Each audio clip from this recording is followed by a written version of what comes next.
하나님의 말씀 함께 보겠습니다. 요엘서 2장 12절에서 14절까지 말씀입니다.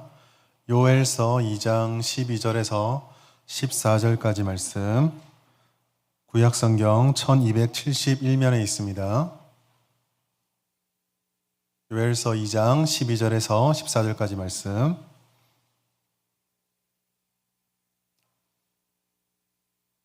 네, 우리 성경과 자막을 보시면서 짧은 말씀입니다. 함께 합독하도록 하겠습니다. 요엘서 2장 12절에서 14절까지 말씀입니다. 함께 읽겠습니다.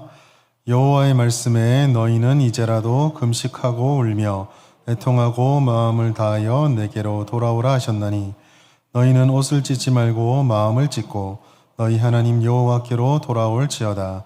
그는 은혜로우시며 자비로우시며 노하기를 더디하시며 이내가 크시사 뜻을 돌이켜 재앙을 내리지 아니하시나니 주께서 혹시 마음과 뜻을 돌이키시고 그 뒤에 복을 내리사 너희 하나님 여호와께 소제와 전제를 드리게 하지 아니하실는지 누가 알겠느냐.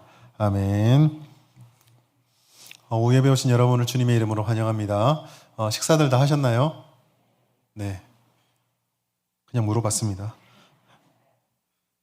요엘서 2장 12절부터 14절까지 말씀으로 돌아오라라는 제목으로 하나님의 말씀 함께 나누어 보도록 하겠습니다. 여러분은 사람이 살아가면서 정말 중요한 것이 있다고 한다면 그게 무엇이라고 생각하십니까? 아마 여러 가지 대답이 나올 수 있을 겁니다. 어떤 사람은 물질을 얘기할 수도 있고 지식을 얘기할 수도 있고 좋은 직장을 가져야 된다, 여러 가지 얘기할 수 있을 것입니다. 그 중에 하나, 우리가 이 땅을 살아가면서 정말 소중하게 여겨야 되고 또 신경 쓰는 것 중에 하나는 관계, 즉 인맥의 문제입니다. 우리가 알게 모르게 이 어떤 인맥을 가지냐에 따라서 우리 사회에서 좀 편하게 훨씬 더 편의를 얻는 경우가 종종 있습니다. 가장 우리가 잘 듣는 이야기들 중에 하나는 병원에 그 청소하시는 분이라도 한 명 알고 있으면 도움이 된다, 이런 말 들어보셨죠? 그만큼 이 어딘가에 우리가 어떤 관계를 맺느냐가 우리와 굉장히 밀접하게 유익을 주기 때문에 이 관계를 참 중요하게 생각합니다. 그런데 한편으로 우리가 이 관계를 중요하게 생각하면서 관계를 맺어가다 보면 이게 참 살얼음 같다라는 생각을 할 때가 있습니다. 굉장히 친한 줄 알고 굉장히 친밀한 관계인 줄 알았는데 정말 어이없는 실수 하나만으로 그 관계가 정말 공들여서 쌓았던 관계가 한순간에 와장창 깨어지는 경험들을 우리는 종종 하게 됩니다. 예수 믿는 우리들에게 이 관계 얘기를 하면은 그래요, 하나님과 관계를 잘 맺으란 말씀이시죠? 알겠습니다. 예, 그 얘기 맞습니다. 그 얘기 맞는데 그래도 이 땅을 살아가는 그리스도인들이 하나님과의 관계만이 중요하고 세상에서 관계는 전혀 중요하지 않느냐? 그렇진 않죠. 우리는 세상에서 직장 생활을 하고 또 수많은 믿지 않는 사람들과 함께 어울려서 이 세상을 살아가고 있습니다. 또한 하나님께서 우리에게 말씀해 주셨던 영혼을 구원하는 사명을 감당하려면 우리는 예수를 믿지 않아서 이 교회 관계 속으로 들어오지 않은 곳, 즉 세상을 향해 나아가야 합니다. 그곳에서 그들과 관계를 맺고 그들과 함께 더불어 살아가야 한다는 것이죠. 그렇기 때문에 이 관계가 우리들에게도 중요하긴 한데요, 이 관계를 고민할 때에 그 영원하지 않은 것, 살아온과 같은 이 관계에 모든 것을 다 목을 매는 것은 그렇게 지혜로운 것은 아닙니다. 영원할 수 없고 영원한 가치가 없는 것에 우리에게 주어진 이 한 번의 삶을 모두 투자한다는 것은 어쩌면 어리석은 것일 수도 있다라는 것이죠.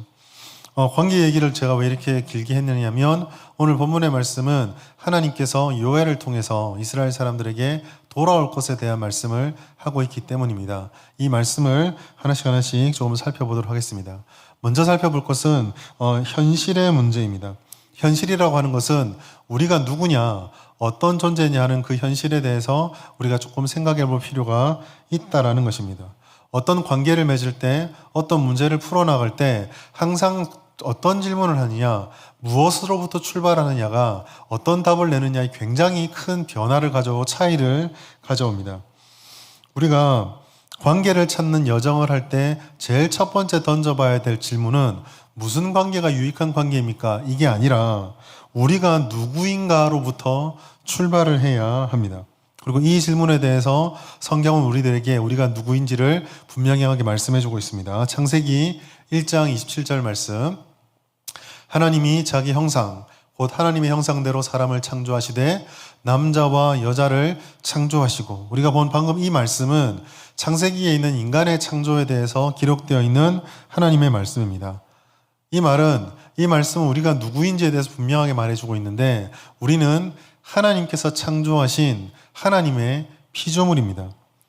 이 말씀을 또 어떻게, 그 말이 무슨 의미냐면, 하나님으로부터 하나님이 창조하셨다라는 건 사람의 존재 자체가 하나님과의 관계를 배제하고서는 이해할 수도 없고, 그 관계를 배제하고서는 그 사람 자체에서 나타나는 수많은 질문들에 대해서 바른 답을 찾을 수가 없다라는 것을 우리에게 말씀해 주고 있습니다. 이 하나님과의 돈독한 관계는 창세기 1장을 지나 2장에서는 더욱더 강화되어서 나타나는데, 예를 들어 아담은 피조물이었지만 하나님께서 피조물로 만드셨던 그 모든 만물에 이름을 짓는 모습으로, 즉 창세기 1장 26절부터 28절까지 있는 하나님이 주신 에덴 동산을 다스리는 위임받은 자로서 하나님의 모습을 마치 그대로 드러낸 것 같은 그런 모습을 보여주고 있습니다. 하나님이 만물을 창조하시고, 조금 극단적인 이야기지만 아담은 그 만물의 이름을 창조하는 모습을 보여주고 있다라는 것이죠. 그럼 아담만 그렇습니까? 그렇지 않습니다. 아담을 바라보신 하나님께서도 아담이 홀로 독처하는 것을 보기에 안타깝게 여기셔서 그 아담의 필요를 채워주시고, 즉 하와를 보내서 완전한 한 인격과 한 공동체를 이루도록 배려해 주시고 친절을 베풀어 주시는 모습을 보여주고 있습니다. 하나님의 이 모습은 아담과 굉장히 밀접한 관계 속에서 그의 아버지가 되시고 그의 창조주가 되시고 심지어 탁월한 멘토가 되어 그에게 뭐가 필요한지와 무엇을 위해 살아가야 되는지를 자세히 안내해주는 굉장히 친밀한 관계자의 모습으로 보여지고 있습니다. 이 에덴 동산의 첫 출발은 이와 같은 은혜의 관계, 이와 같은 영원한 관계로부터 출발이 되어졌습니다. 즉 하나님이 창조한 자가 인간을 하나님으로부터 창조되었다는 것은 첫 출발이 이 땅에 그 당시에 존재했던 영원한 관계 속에서 가장 완전하고 가장 풍성함을 누리는 존재로 창조되었다는 것을 의미하는 것입니다. 우리가 잘 알고 있지만 이와 같은 관계는 얼마 지나지 않아 창세기 3장에 들어가면 인간의 죄로 인해서 모두 다 깨어지고 말았습니다. 하나님과의 관계 속에서 누렸던 평안을 잃어버렸습니다. 에덴 동산에서 누렸던 환경적인 안정적인 관계 잃어버렸습니다. 심지어 하나님께서 뼈 중에 뼈요 살 중에 살이라고 고백하게 만들었던 하나님이 주신 그 여인과도 갈등의 관계, 그리고 안 좋은 관계가 되었습니다. 에덴 동산에 쫓겨난 사람은 그로부터 세상에 들어가 세상과 좋은 관계가 아니라 한시적인 관계, 때로는 경쟁적인 관계, 때로는 적대적인 관계를 맺어가며 어떻게 보면 조금 전투적으로 살아갈 수밖에 없도록 그렇게 되었다는 것입니다. 자, 이와 같은 두 현실이 우리에게 알려주는 것이 있습니다. 그것은 사람이 원래 처음 만들어질 때 하나님과의 완벽한 관계 속에서 만족을 누렸기 때문에 이것을 빼앗긴 채 세상에서 그 빈자리를 찾아 헤매는 사람들은 무언과 관계를 맺기 위해서 혈안이 되어 있다라는 것입니다. 하나님과의 친밀한 관계 속에서 누렸던 모든 것들에 대한 향수는 그들에게 무언가를 추구하게 만들었지만 결국 그 어떠한 노력으로도 이 깨어진 관계를 메꿀 수는 없었습니다. 아예 그러한 능력은 사람들에게 존재하지 않았습니다. 애시당초 처음 아담이 그런 관계를 누릴 수 있었던 것도 자기가 하나님을 잘 찾아서 열심히 하나님을 잘 섬겼기 때문이 아니라 하나님이 그를 창조해 주시고 내가 너와 관계를 맺길 원한다고 해주셨기 때문입니다. 결국 이 관계에서 아무리 노력해도 무엇을 해도 충족되지 않는 현실 때문에 사람은 이 빈자리를 자꾸 메꾸려고 하고, 그러다 보니 어떤 대상이든지 내가 의존할 것을 찾아서 자신의 마음에 채우려고 하는 것입니다. 때로는 그것이 물질이 되기도 하고 때로는 그것이 다른 어떤 것이 되기도 하지만 어떻게든지 그것을 채워서 빈 마음을 충족시키려고 한다라는 것이죠. 우리는 여기서부터 이러한 관계의 문제 속에서 그 요엘서를 통해서 왜 이 관계의 문제를 다시 이렇게 거론하고 있는지를 조금 깊이 있게 살펴볼 필요가 있습니다. 그러면 이렇게 오랜 세월 동안 아담이 그렇게 하나님으로부터 떨어져 나온 뒤에 굉장히 오랜 세월이 흘렀는데 왜 요엘서에서도 그렇고 지금 우리들에게도 그렇고 이와 같은 하나님과의 관계를 회복해야 하는 것일까? 오늘 요엘서 말씀은 그 말씀에 대한 그 질문에 대한 답을 주고 있습니다. 여러분들 요엘서를 읽어보시면 아시겠지만 요엘서는 사실 굉장히 좀 난해한 말씀입니다.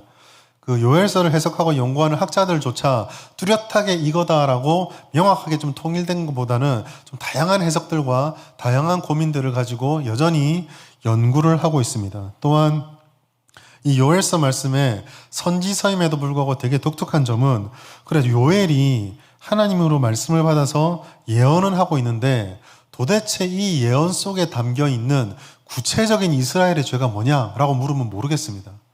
명확하게 떠오르는 것이 없습니다. 그냥 두루뭉술하게 선지서 속에서 우리가 익히 알고 있는 이스라엘 사람들이 하나님을 대적하고 하나님의 말씀에 순종하지 않아서 하나님께서 인내를 기다려주셨지만 그 인내를 배반했기 때문에 마침내 이런 징계의 말을 듣는구나 뭐 이렇게 알 뿐이지 말씀 속에서 명확하게 이러이러한 죄로 인해서 그렇다라는 것을 찾을 수가 없습니다.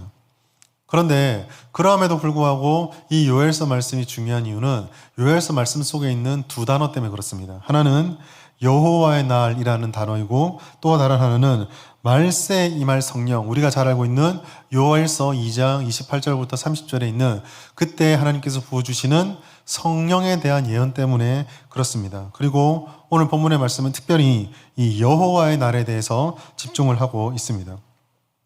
요엘이 이 여호와의 날에 대한 말씀을 했던 이유는 당시에 일어났던 한 가지 사건과 굉장히 밀접한 관계를 맺고 있습니다. 그것은 바로 요엘이 살던 시대에 이스라엘에 엄청난 메뚜기 떼가 불어닥쳐서 재앙과도 같은 그 재해를 만들어냈기 때문입니다.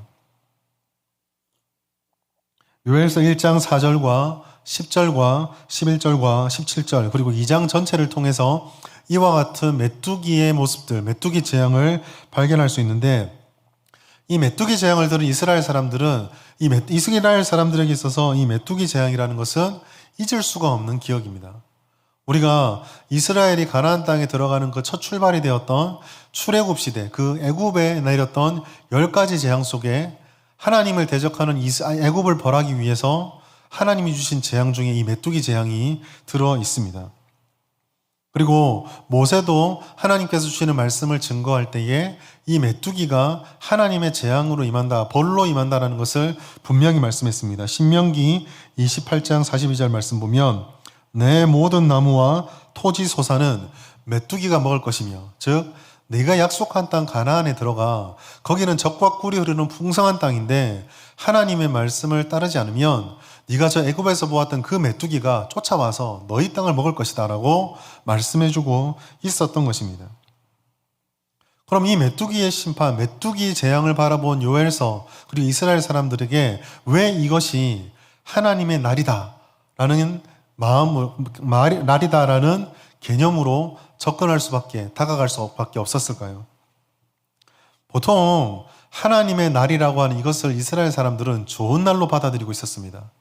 하나님의 날은 하나님께서 모든 것을 바로잡고 모든 것을 회복하시는 날로 이해되었습니다. 선지서들이 가장 많이 기록될 때 이스라엘의 배경을 보시면 이스라엘이 한창 전성기를 달리고 번영할 때가 아니라 하나님으로부터 계속 징계의 말씀을 듣고 또 그 주변 국가들로 인해서 침략과 침공을 당하고 있던 시절이었습니다.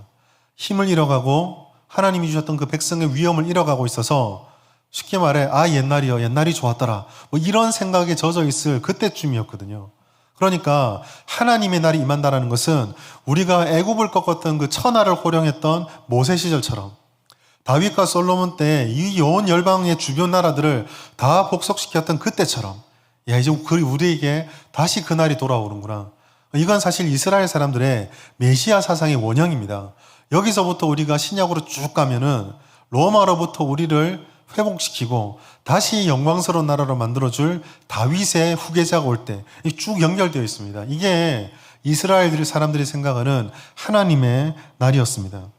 그런데 하나님의 날을 외치는데 그 하나님의 날에 임했던 일이 회복이 아니라 메뚜기가 와서 그나마 남아있는 것들을 싹 먹어치운 겁니다. 완전히 몰락하고 무너지게 된 것이죠. 아마 이스라엘 사람들은 이 메뚜기의 출몰과 요엘의 말씀을 들으면서 굉장히 당황했을 것입니다. 어떻게 선민에게 애국과 같은 이방인들에게 내렸던 메뚜기가 찾아와서 이렇게 우리를 힘들게 할 수 있는가? 아마 이 사람들에게는 풀리지 않는 수수께끼였을 것입니다. 이런 상황 속에서 요엘이 너희가 착각하고 있는 게 있다. 이 메뚜기야말로 너희에게 여호와의 날에 대한 경고를 주시는 하나님의 음성이다. 이걸 지금 요엘은 말하고 있는 것입니다. 즉 여호와의 날은 하나님이 모든 것을 바로잡고 회복시키시는 그러한 날이지만 이게 우리가 바라볼 때도 무조건 좋은 것이 아니라 양면성을 가지고 있는데 불완전하고 부족하고 하나님 앞에 바른 길에 서 있지 않은 우리들에게는 하나님의 바로 세우심이 우리의 몰락과 이어질 수 있다는 것을 요엘이 경고하고 있는 것입니다. 이것은 아모스서에서도 그대로 나타나고 있고 호세아서에서도 나타나고 있는 개념 중에 하나인데요.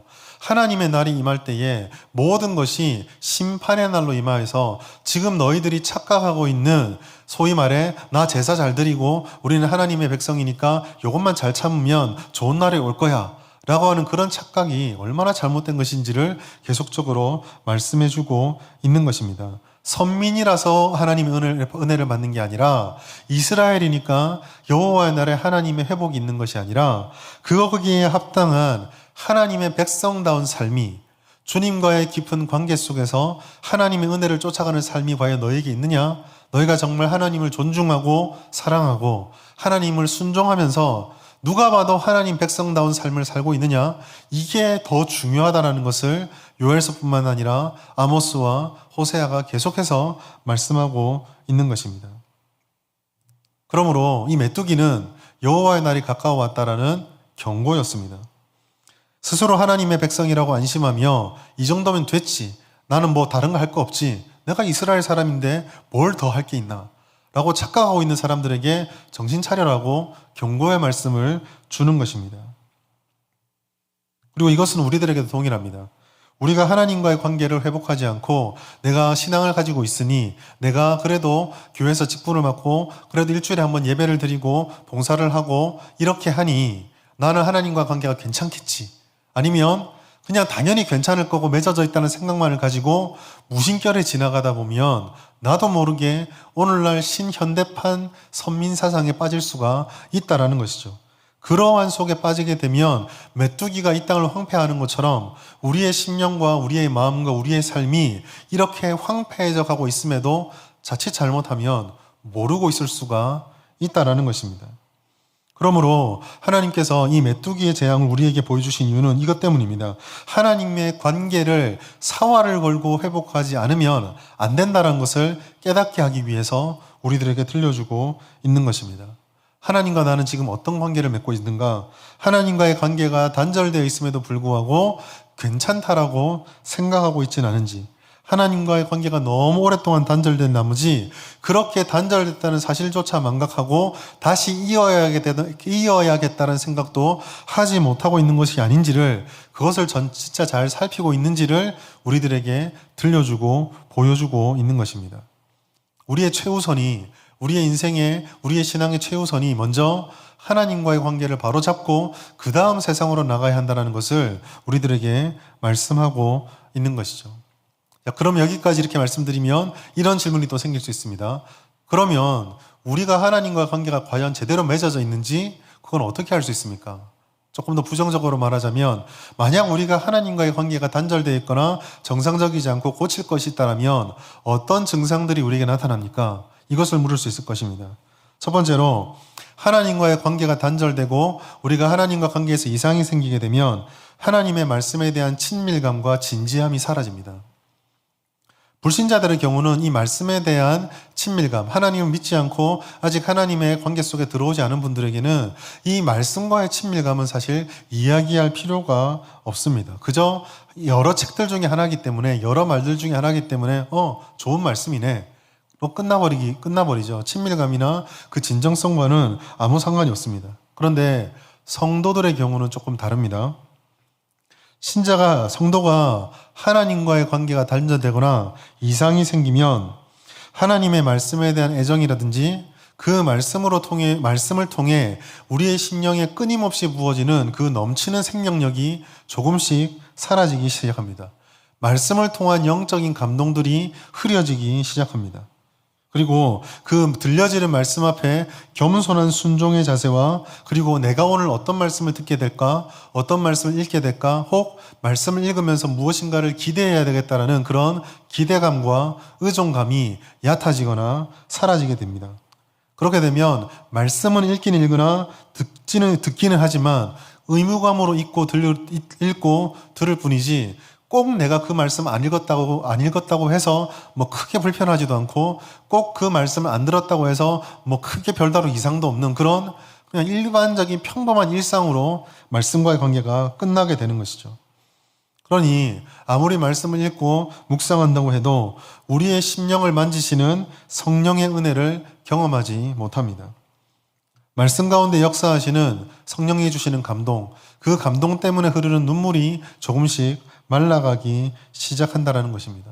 왜 이렇게 장황하게 이 말씀을 드릴까요? 그것은 이러한 상황에 주의 깊게 살펴야 되는데 이러한 상황 말씀을 드리는 이유는 많은 성도들이 이렇게 하나님과의 단절돼서 말씀의 감격이 사라진 상태에서도 여전히 말씀을 읽고 말씀을 배우고 말씀을 들을 수 있기 때문입니다. 그러나 읽고 듣고 배워도 그 속에 생명력이 없습니다.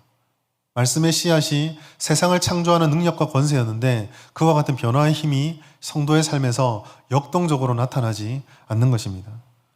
두 번째로 우리가 하나님과 관계가 단절되거나 이상이 생기면 기도를 형식적으로 드리거나 아니면 아예 기도하지 않게 됩니다.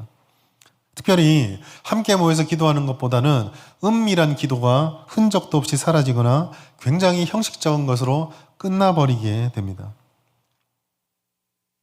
우리가 하나님을 향한 사랑이 충만하고 진실한 마음으로 하나님께 나아갔을 때 기도함을 통해 우리의 심령이 살아나고 우리에게 큰 감동과 힘이 생겼던 것을 여러분 경험해 보셨을 것입니다. 사실 그렇게 진실된 기도를 드리고 하나님과 깊은 관계를 맺었을 때 우리가 기도하면 응답이 되는 경우도 있지만 우리 현실에서 별로 달라진 게 없음에도 불구하고 그것에서도 그럼에도 불구하고 넘치는 기쁨과 힘이 있었던 적이 있습니다. 사실 진실한 기도는 이런 것입니다. 그러나 하나님과의 관계가 무너지게 되면 이와 같은 황홀한 체험과 기대가 사라지고 형식적인 기도와 의무감만 남습니다. 그렇게 되면 기도가 내가 은혜를 받고 살기 위해서 반드시 해야 되는 나의 유일한 힘이 되는 것이 아니라 이거 해야 되는구나 라고 하는 부담과 의무감으로만 남게 됩니다.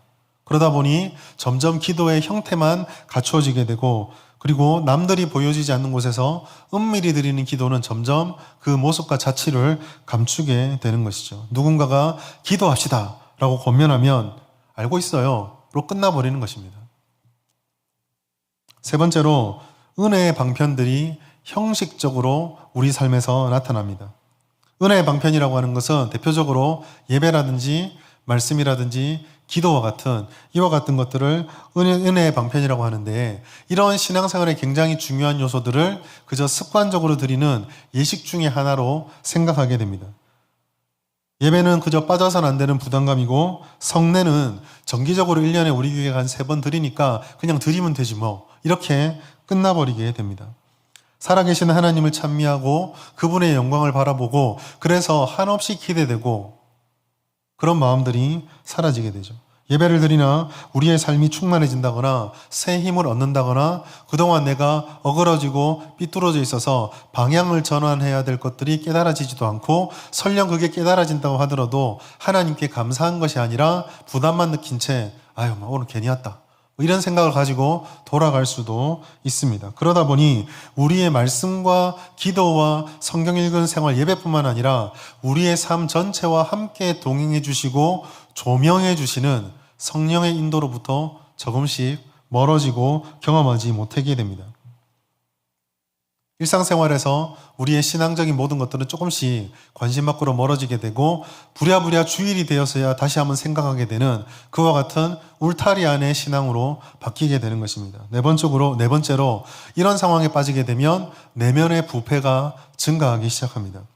자신을 돌아보는 겸손이 사라지고 내게서 발견되어지는 연약함과 부족함에 대해서 회개하고 고치려고 하는 것이 아니라 변명하고 합리화하기 시작합니다.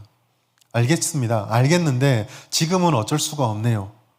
아니면 나만 그런 것이 아니라 남들도 다 그러니 그들에 비하면 그래도 저는 조금 낫습니다. 라고 자꾸 피할 구멍과 다른 방법들을 찾게 되는 것입니다.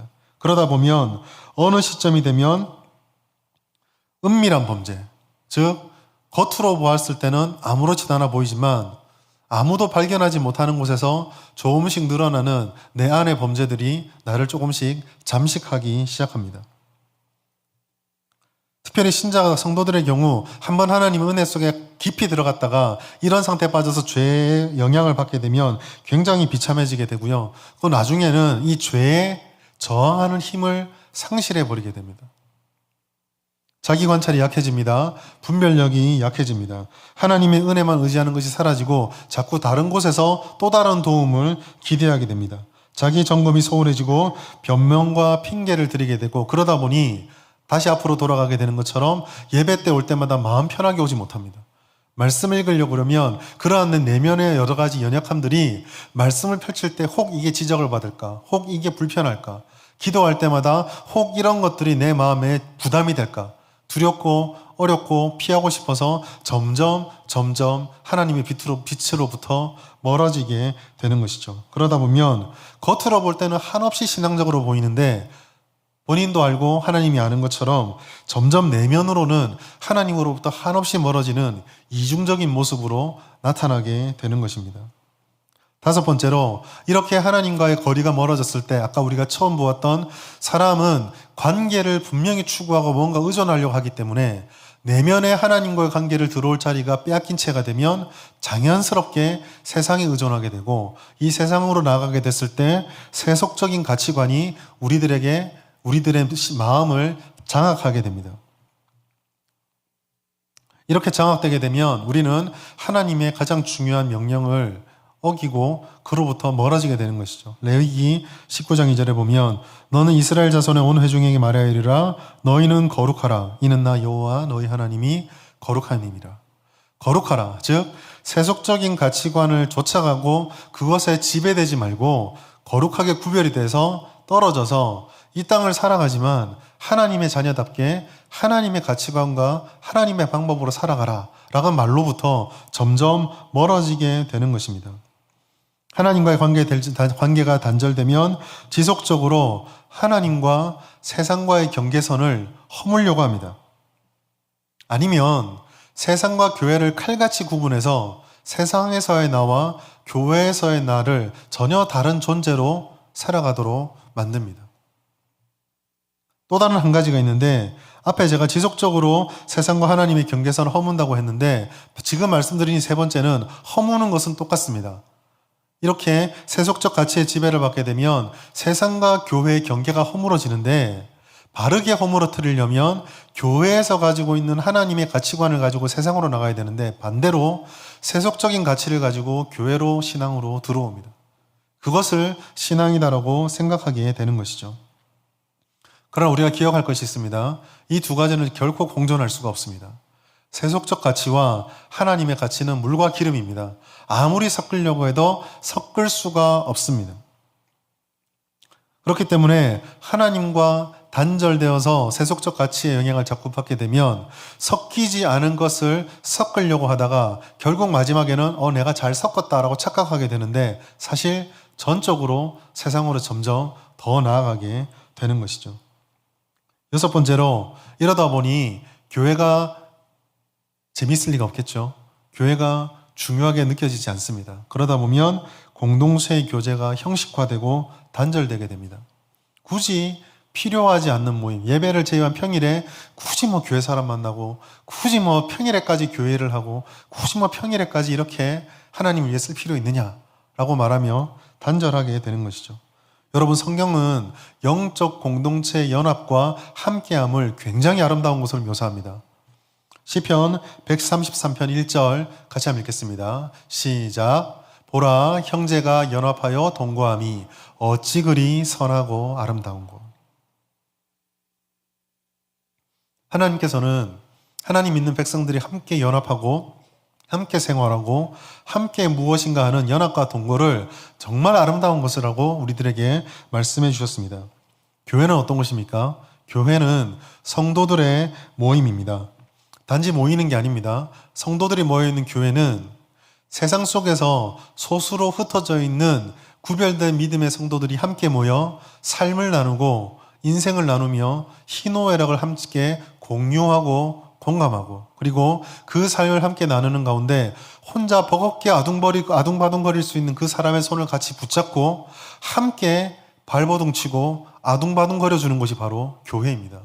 누구 한 사람이 아프면 같이 아파해주고 누구 한 사람이 울면 같이 울어주고 누구 한 사람이 감당할 수 없는 문제로 무너지고 있으면 같이 무너지지 못할지언정 그래도 다시 일어날 수 있을 때까지 그 손 내밀고 기다려주고 손을 붙잡아주는 그것이 바로 교회입니다. 연합하고 동거해서 아름다움을 성취하는 것이 바로 교회라는 것이죠. 실망과 좌절에 빠져있는 영혼들에게 용기와 힘을 북돋아주고 어디로 가야 될지 몰라서 갈팡질팡 헤매고 있는 자들에게 바로 이곳으로 와야 된다라고 그 자리에 서서 변하지 않은 하나님의 말씀의 빛, 하나님의 은혜의 빛을 비춰주고 있는 곳, 그것이 바로 교회입니다. 그렇게 있을 때 세상의 유혹과 시험에 빠져서 실패했던 이들이 다시 돌아와 힘을 얻을 수 있도록 연합하고 동거하는 것이 바로 교회요. 성도들은 바로 그러한 일들을 쫓아가고 해야 되는 사람들인 것입니다. 그러나 하나님과의 관계가 단절되면 그러한 것이 사라져버립니다. 형제애는 사라지고 단지 피상적이고 형식적인 관계만 남습니다. 공동체의 구성원들의 일주일 삶에 별로 관심이 없습니다. 관심이 없으니 서로 삶을 나누지도 않습니다. 삶의 문제와 아픔과 기쁨과 즐거움을 공유하지 않습니다. 내 문제도 힘들어 죽겠는데 뭘 남의 것까지 들을 필요가 있느냐. 또 정말 슬픈 것은 배려하는 것 같지만 다 힘든 일이 있을 텐데 뭐 굳이 내 것까지 떠안을 필요가 있나? 내 것까지 이렇게 나눌 필요가 있을까? 라고 배려하는 것처럼 생각하지만 여러분 안 그렇습니다. 교회는 그거 하라고 있는 곳입니다. 형제와 연합하여 동거하는 것은 그렇게 좋을 때나 슬플 때나 약할 때나 강할 때나 늘 모든 것을 공유하며 함께 기도하고 함께 기뻐하고 함께 슬퍼할 수 있어야 하는데 그렇게 되지 않는다는 것이죠. 결국 이렇게 공유하는 것이 없으면 당연히 뭐가 사라질까요? 서로를 위한 기도가 사라집니다. 그렇지 않겠습니까? 관심이 없는데요. 상대방의 문제가 별로 내게 중요하지 않는데 중보기도 사라집니다. 기도하지 않습니다. 그러다 보면 교회도 어차피 사람들이 모이는 곳이니까 나중에 이게 흘러가다 보면 예배를 드리기는 하고 말씀을 나누기는 하고 좋은 봉사를 하기도 하는데 마치 계모임처럼 변해버리는 것입니다. 좋을 때는 한없이 좋다가 뭔가 내게 손해될 것이 보이거나 내 이익이 침해됐다 그러면 이런 것인 줄 몰랐네 하고 개 깨듯이 교회에서 떠나버리는 것입니다. 더 많은 증상들이 찾으면 있겠지만 대략 이 정도면 우리가 이런 부분들은 굉장히 조심해야 되겠구나. 이런 부분에 내가 혹시 속해 있었구나 라고 생각하는 것이 있을 수 있습니다. 과연 우리는 하나님과 관계가 잘 연결되어 있습니까? 아니면 단절되어 있거나 지금 조금 문제가 있습니까? 자, 그렇다면 이렇게 문제만 나열해놓고 어떠냐고 물으면 굉장히 좀 절망스럽죠. 어떻게 하면 이 관계를 바로잡고 회복할 수 있을까요? 오늘 요엘은 하나님께로 돌아오라라고 말씀을 하고 있습니다. 제가 이 부분은 몇 번을 말씀드렸습니다. 우리는 하나님께로 늘 돌아오기를 힘써야 합니다. 하나님과의 관계를 회복하기 위해서 우리가 반드시 힘써야 될 것은 어떠한 상황이 닥칠지라도 하나님 앞을 떠나서는 결코 안 된다라는 것입니다.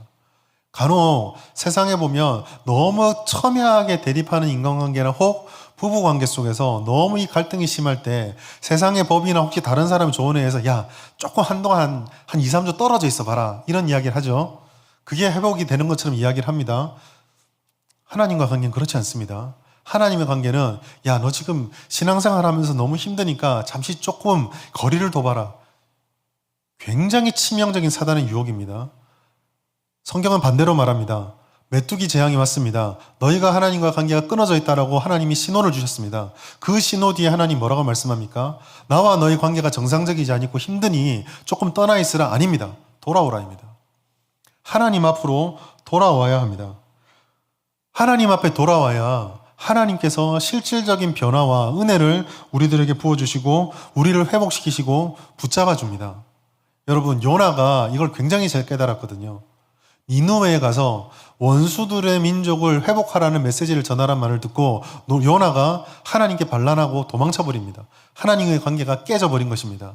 이 관계가 어떻게 됩니까?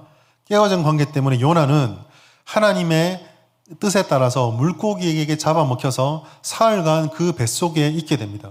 요나서 2장은 그 이야기가 다 기록되어 있는데 놀라운 것은 그 요나서 2장 4절에 이런 기록이 있습니다. 내가 말하기를 내가 주의 목전에서 쫓겨났을지라도 다시 주의 성전을 바라보겠다 하였나이다. 지금 이 고백을 어디서 하고 있습니까? 성전에서 하고 있습니까? 회당에서 하고 있습니까? 아닙니다. 물고기 뱃속입니다. 심각한 문제가 온 그곳에서 여호와의 전을 바라보고 있습니다. 여러분, 이것이 우리가 하나님과의 관계가 단절됐을 때 우리가 할 수 있는 최고의 행동입니다. 다윗도 마찬가지입니다. 시편 23편 6절에 보면 이렇게 되어 있습니다. 내 평생의 선하심과 인자하심이 반드시 나를 따르리니 내가 여호와의 집에 영원히 살리로다. 여러분이 시편 23편 말씀을 다윗의 인생이 기록되어 있는 말씀을 펼쳐놓고 힘든 순간이 올 때마다 한번 읽어보십시오. 언제요? 사울이 창을 내 몸을 향해 던질 때 이 6절을 읽어보십시오. 내가 장인에게 쫓겨서 얼마 전까지만 해도 내 결혼하겠다라고 귀와 코를 200개나 베었던 그 민족 블레셋에 가서 침 질질 흘리고 기둥에 머리 박아가면서 살 때 그때 이 말씀을 기억해 보십시오. 자기의 아들이 나 죽이고 내 왕권 뺏겠다라고 그렇게 반란을 일으키고 있을 때 이 말씀을 한번 읽어보십시오. 내 숨이 꼴딱꼴딱 넘어가고 있는데 아도나이와 솔로몬이 지가 왕이 되겠다라고 싸우고 있는 모습을 보면서 이 말씀을 읽어보십시오. 다윗이 위대한 이유가 어디에 있습니까? 문제가 있을 때, 어려움이 있을 때 잠깐만요, 내가 이거 해결해놓고 주님께 오겠습니다가 아니라 그 문제가 딱 생기면 하던 거 다 내려놓고 제디 집어쓰고 그 문제 들고 하나님께 뛰어갔습니다.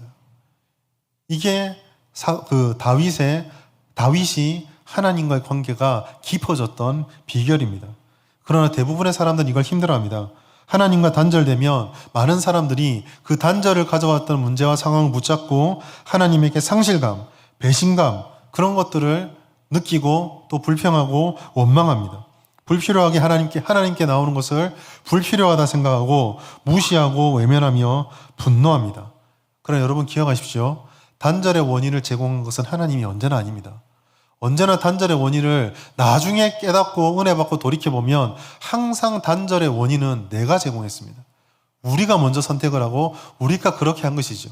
거기 가지 마. 그런데 애들이 꼭 가서 뛰어놀다가 엎어지고 울잖아요. 깨지잖아요. 그러면 상식적이면 아이고 가지 말라고 했는데 내가 가서 넘어졌으니 엄마 마음 아프게 울지 말아야지. 애들이 그런가요? 언제 그런 애는 하늘 떠나가게 울지 않습니까? 언제나 보면 하나님이 하지 말라는 걸 우리가 했고 하나님이 그렇게 하면 안 된다는 것을 우리가 사랑했고 하나님이 불러줬음에도 불구하고 그 수많은 부름의 말씀을 귓전으로 듣고 저 끝에서 사단이 살살살살 유혹하는 여기 달콤해 하는 그 말에 먼저 속아갔습니다. 오히려 하나님은 어떻습니까? 그렇게 자기 말도 듣지 않고 무너질 것 알면서 그렇게 불러도 등 돌리고 가는 그 우리를 향해서 그 손을 거두는 것이 아니라 손을 내밀고 쫓아오신 분이 항상 하나님이셨습니다.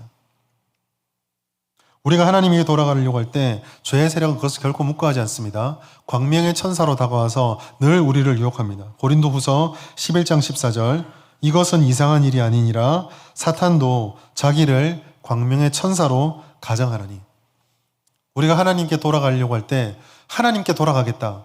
어떤 상황이든 무슨 이유든 무조건 맞습니다. 그런데 이 하나님으로 돌아가는 것을 자꾸 못하게 막는 무엇이든지 여러분 광명의 천사를 가장한 사단이라는 사실을 기억하십시오. 매혹적으로 보입니다. 굉장히 아름답습니다. 우리를 꼬셔내려면 그 정도 위장을 해야 되지 않겠습니까? 우리가 어떤 사람들인데 적당히 꼬신다고 넘어가겠습니까? 우리 안 넘어갑니다. 광명의 천사를 가장하니까 넘어가는 것입니다. 여기서 우리가 항상 깨어 있어야 합니다. 그리고 이렇게 나와서 죄의 문제를 해결하십시오. 돌아오라라는 것은 방향을 바꾸는 것입니다. 방향을 바꾸는 것은 회개하는 것입니다. 회개는 그 무엇보다 하나님과의 관계를 해결할 때 우리가 힘써야 되는 첫 번째입니다. 그러면 하나님께로 돌아오는 회개는 과연 어떤 것인가? 요엘서 2장 14절 말씀 우리 같이 한번 읽어볼까요? 시작. 너희는 옷을 찢지 말고 마음을 찢고 너희 하나님 여호와께로 돌아올지어다. 그는 은혜로우시며 자비로우시며 노하기를 더디하시며 인애가 크시사 뜻을 돌이켜 재앙을 13절이죠. 제가 잘못했습니다. 13절입니다. 여기서 보면 진정한 회개를 옷을 찢는 회개가 아니라 마음을 찢는 회개다라고 말씀을 하고 있습니다. 옷을 찢는다라는 것은 구약의 표시법인데 내가 너무 슬픕니다. 하나님밖에 없습니다라는 것을 드러내기 위해서 이걸 찢고 죄를 뒤집어 썼습니다. 하나님의 마음에 깊이 공감합니다. 하나님이 하신 말이 내게 하는 모든 말이 다 옳습니다. 내가 그것을 인정합니다. 하나님밖에 없습니다. 이것을 고백하는 것이죠. 바리새인들은 이것을 형식적으로 사용했습니다. 예수님께서 내가 바로 그러다 했을 때 바리새인이 어떻게 했죠? 옷을 찢었습니다. 이게 어떤 의미일까요? 내가 이렇게 하나님의 분노로 차 있다는 것을 보여주는 것입니다. 누구 앞에서요? 내가 그러다 하시는 하나님 앞에서. 이 굉장히 외식적인 잘못된 표현입니다. 지금 그것을 말하고 있는 것입니다. 옷을 찢는 게 다가 아니라 우리의 마음을 찢고 진실한 회개가 있어야 한다는 것이죠. 그 진실한 회개는 마음으로부터 시작돼서 변화된 행동이 있어야 한다는 것입니다. 주님, 내가 주님께 기도하지 않는 죄를 지었습니다. 하나님, 회개합니다. 그러면 그 다음은 뭐가 따라와야 될까요? 기도하러 오셔야 합니다. 그게 진짜 회개거든요. 이런 회개는 마음으로부터 우러나는 회개는 입술의 회개만이 아니기 때문에 굉장히 아프고 우리를 힘들게 합니다. 하나님의 마음을 깨닫기 때문에 힘들고 그 마음을 닮아가기 위해 우리 자신의 익숙한 것들, 우리가 원하는 것을 끊어내는 과정이기 때문에 굉장히 아프고 힘이 듭니다. 그러나 그렇게 우리가 하나님께 손을 내밀면 하나님께서는 그 손을 잡아주시고 우리를 주님의 은혜 가운데로 인도해 가십니다. 그런데 이렇게 회개를 할 때 한 가지 주의할 것이 있습니다. 회개하면은 용서받는다. 맞습니까? 틀립니까? 맞습니다. 그런데요, 이 회개하면 용서받는다는 것을 마치 전가의 보도처럼 그래 내가 회개했으니까 다 끝났다라고 생각해서는 안 됩니다. 무슨 말이냐면 회개와 용서를 일직선상에 놓기 이전에 우리들에게 필요한 태도는 이걸 좀 단절시켜 놓을 필요가 있습니다. 어떤 단절이냐면 회개는 우리가 하는 것이고 용서는 하나님이 하신 것이다. 이거를 단절시킬 필요가 있습니다. 제가 왜 이렇게 말씀을 드리냐면 오늘 14절 말씀 보면 이렇게 되어 있습니다. 주께서 혹시 마음과 뜻을 돌이키시고 그 뒤에 복을 내리사 너희 하나님 여호와께 소제와 전제를 드리게 하지 아니하실는지 누가 알겠느냐. 여기서 소제와 전제를 드리게 한다는 것은 관계가 회복된다, 용서받았다는 의미입니다. 그런데 이 말씀의 미스테리는요, 두 단어에 있습니다. 혹시 누가 알겠느냐입니다. 이게 왜 이상합니까? 우리의 상식대로라면 회개했습니다. 용서받아야죠. 근데 요엘은 뭐라 합니까? 회개해라. 혹시 용서받을지 모른다. 혹시 하나님이 나를 받아줄지 어떻게 알겠느냐. 뭔가 회개하면 용서받는다는 공식이 깨어지는 듯한 말을 하고 있습니다. 왜 이렇게 말할까요? 이스라엘 사람들 태도 때문에 그렇습니다. 이 선민주의 때문에 그렇습니다. 내가 선민이니까 하나님의 택한 백성이 회개했으니까 당연히 용서지 그거 고민할 게 뭐가 있어 라고 생각하고 이거를 마치 자기의 권리처럼 생각합니다. 여러분, 어떤 은혜가 내게 올 때 그걸 내가 권리처럼 생각하면 어떤 현상이 뒤따라올까요? 감사가 없습니다. 내가 이런 것을 받았는데 감사한 게 아니라 이렇게 딱 오면은 그래 역시 회개했으니까 내가 이거 누릴 권리가 있지. 내가 이렇게 했으니까 이런 결과를 받을 자격이 있지. 이렇게 되어버리는 것입니다. 그러면 그 다음에는 어떤 일이 나타날까요? 회개하고 은혜를 받으면 아까 제가 마음을 찢는 회개를 할 때 그 회개는 행위로 나타난다 했잖아요. 회개가 하나님 앞에 마음을 찢는 고통으로 나타났고 그것이 우리들에게 죄사함의 은혜를 받았다라는 감격으로 나타나면 그 다음 우리의 당연한 결과는 겸손하게 우리의 삶의 현장에서 다시 이리로 안 돌아가기 위한 행위의 변화가 나타나야 합니다. 그런데 이와 같이 내가 받았던 것을 이거 내가 당연히 받는 건데 라고 해버리면 그 다음에 나를 힘들게 변화시켜야 되는 회개의 행동의 모습을 할까요? 안 할까요? 안 합니다. 이스라엘 사람들이 사사기를 통해서 계속 반복됐던 실패가 바로 여기에 있습니다. 주님, 내가 잘못했습니다. 사사가 왔습니다. 구원을 받았습니다. 그럼 어떻게 해야 됩니까? 우상을 버려야죠. 사사에게 치될 때 어떻게 했습니까? 사사가 왔다. 역시 우리는 선민이어서 다시 우상에게로 갑니다. 감사가 없으니까 변화가 없는 것입니다. 오늘 우리 본문 말씀에는 잘 나타나 있지 않는데요. 13절 말씀 보면은 그는 은혜로우시며 자비로우시며 노하기를 더디하시며 인애가 크신 뭐 이런 얘기들이 쭉 있잖아요. 그런데 히브리 성경 보면은요, 불필요하게 이 하나하나마다 때문에라는 키라고 하는 히브리어를 딱 붙여놨습니다. 그러니까 똑같은 단어를 하나님이 은혜가 있기 때문이다, 마음이 넓기 때문이다, 자비롭기 때문이다, 노하기를 더디하기 때문이다, 하나님 이런 분이다, 이런 분이다, 이런 분이다, 이런 분이다, 이런 분이다. 그러니 너가 회개했다라는 것을 자격으로 착각하지 마라. 이게 지금 요엘의 말씀입니다. 하나님이 은혜로 나를 사랑해 주시고 하나님이 은혜로 나를 용서해 주셨다라는 그 겸손이 있어야 한다라는 것이죠. 우리는 이와 같은 은혜의 자세를 가지고 하나님께 나와 하나님께 돌아오기 위해 힘써야 합니다. 그리고 이와 같은 것들은 마지막으로 하나님의 은혜의 방편들, 말씀과 예배가 원래 자리로 돌아올 수 있도록 사모해야 한다는 것을 우리들에게 말해주고 있습니다. 말씀과 기도, 제가 신앙생활하면서 상담하면서 가장 성도들이 실망한 표현을 보여줄 때가 우리 같이 말씀 읽고 예배하고 기도합시다 라고 말하면 입술로는 네 라고 말하는데 눈빛에서는 실망한 표정이 역력합니다. 그 말할 줄 알았다 라는 표정으로 저를 바라보십니다. 그런데 여러분, 성도들의 모든 무너짐과 성도들의 모든 침체로부터 회복하기 위한 첫 번째 발걸음은 언제나 예배를 살리고 말씀 생활을 살리고 기도를 살리는 것부터입니다. 그것부터 살아나야 그로부터 파생되어지는 인간관계, 재물 문제, 건강의 문제, 우리의 삶의 모든 문제들이 하나님의 뜻대로 해결할 수 있게 그렇게 되어져 있습니다. 하나님의 완벽하신 은혜와 성품 앞에 우리의 모든 존재를 노출시키고 하나님이 우리에게 들려주시는 그 음성 앞에 우리의 마음을 다 드릴 때, 그때에 신비롭고 미스테리 같고 수수께끼만 같은 우리 인생의 첩첩산중의 베일들이, 커튼들이 하나님의 말씀의 능력과 기도의 능력으로 하나씩 벗겨지기 시작하는 것입니다. 나는 아무리 벗기려고 해도 무거워서 벗겨지지 않는데 그렇게 예배하고 하나님께 나와서 관계를 맺고 주님의 손을 빌리면 하나님께서 우리 손을 잡고 그 베일의 정체, 그 커튼의 정체를 하나씩 하나씩 알려주신다는 것입니다. 이것이 우리들에게 필요합니다. 말씀을 맺도록 하겠습니다. 우리가 선택할 것은 딱 하나입니다. 하나님께 돌아오는 것입니다. 언제든지 어느 때든지 우리는 하나님께 돌아오기를 힘써야 합니다. 교회가 힘써야 되는 것도 여기에 있습니다. 교회가 무엇을 해야 됩니까? 성도들이 무엇을 해야 됩니까? 교회는 끊임없이 세상을 살아가며 부딪히고 상처받고 어둠의 영향을 받는 이 세상 사람들에게, 우리 성도들에게, 세상을 살아가는 성도들에게 여기에 빛이 있다, 여기에 돌아올 곳이 있다, 이렇게 하면 돌아올 수 있다는 방법과 장소를, 시간을 계속적으로 제공해 주어야 합니다. 바로 이것이 금요기도 생명집회를 시작하는 이유입니다. 우리가 돌파해야 될 장벽들이 너무나 많고 오늘날 이 땅을 살아가는 성도들이 처해 있는 삶이 너무나 무겁습니다. 그래도 우리는 이겨내야 합니다. 어떻게 이겨내겠습니까? 우리 교회 가운데 꿈꾸는 비전들, 달려가야 할 방향들, 그것을 위해서 변화되고 채워지고 부어주셔야 될 것들이 너무나 많습니다. 어떻게 체험받고 어떻게 그 사명을 감당할 수 있겠습니까? 말씀 읽고 기도하고 하나님께 매달려야 합니다.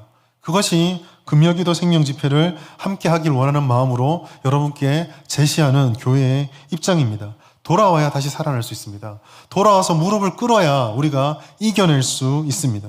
그렇게 우리가 순종하면은, 순종에는 기적이 일어납니다. 순종은 아무것도 할 수 없어서 하란 대로 끌려가는 고삐 꿰인 짐승의 행동이 아닙니다. 순종은 아무것도 확신할 수 없지만 오직 하나님 말씀 그거 하나 믿고 하나님께 모든 것을 던져놓는 용기 있는 행동입니다.